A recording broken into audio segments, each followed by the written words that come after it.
S இப்போ நம்ம பார்க்க போகிறது புக் சம் தான், அதாவது ஸ்டடி மெட்டீரியல் சம் தாங்க. FR NDAS 110. A limited are paid 70% of equity shares of B limited on 1 for 2011 cost of rupees 10 lakh when B limited had on equity share capital of 10 lakh and other equity 80. அப்போ A limited வந்து acquired PC 10 லட்சம் ரூபாய் 70%. இப்போ 30% NCA இருக்கும். NCA எவ்வளோ இருக்குன்னு பார்த்தீங்கன்னா நான் கண்ட்ரோலிங் இன்ட்ரெஸ்ட் கேட்குறாங்க. 10 லட்சம் ப்ளஸ் அதர் ஈக்விட்டி ஒரு 80,000. அப்போ 10,80,000 10,80,000. அதில் 30% தான் அப்படின்னு பார்த்தீங்கன்னா 3,24,000 தான். 13,24,000 வந்து டோட்டல். இதில் ஐஎன்ஏ எடுக்கணும். ஐஎன்ஏ எவ்வளவு? 10,80,000 தானே. எவ்வளவு? ப்ளஸ் 10 லட்சம் மைனஸ் 10,80,000 2,44,000 தான் உங்களுக்கு NCI. குட்வில் 10,80,000 வந்து நீங்கள் நாளைக்கு வாங்கிக்கிற 13,80,000 வாங்கிக்கிற மாதிரி இப்போ குட்வில் தானே லாஜிக்லாம். நம்ம 10,80,000 70% எவ்வளோன்னு பாருங்கள். 7,50,000 தான். நீங்கள் நாளைக்கு வாங்கிக்கிறீங்க 10 லட்சத்துக்கு வாங்கிக்கிறீங்க அப்படின்னு தான் கேள்வி. 2,44,000 is goodwill. In 4 consecutive years, been fairly loss. Thereafter, they have profit. So the non-controlling interest and goodwill at the end of each of the proposing years. But current year 244. NC 324 இருக்குது. 244 goodwill ஆயிடுச்சு. First வருஷம் loss ஆயிடுச்சு 2,50,000. இந்த 2,50,000 70% பிரித்தா 1,25,000. 75,000 வந்து NCA. அப்போ பிரிச்சிடறாங்க இல்லையா. What is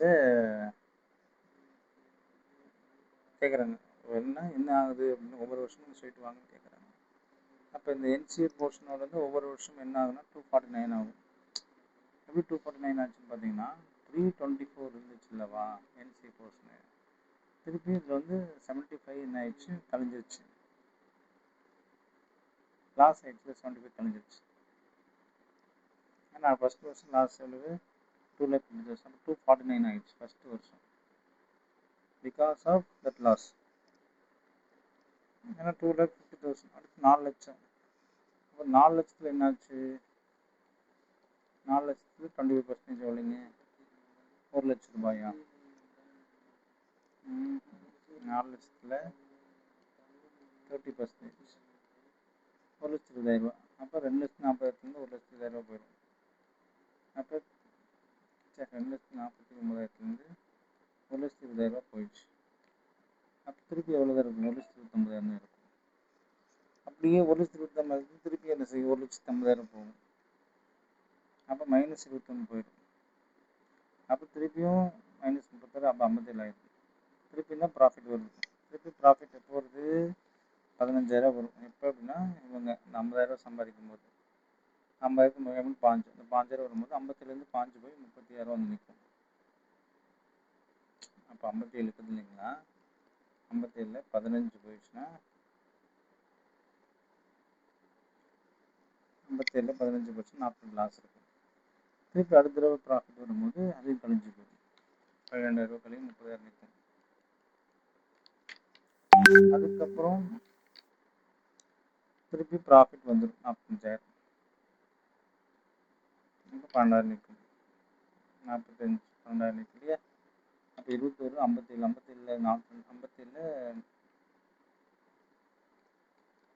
திருப்பி 57 15,000 போயிருந்தேன்னு சொன்னேன். அப்போ சரி 57 15,000 போயிடுச்சுன்னா மிச்சம் 42,000 நிற்கும். திருப்பி அதில் ஒரு 12,000 போயிடும்.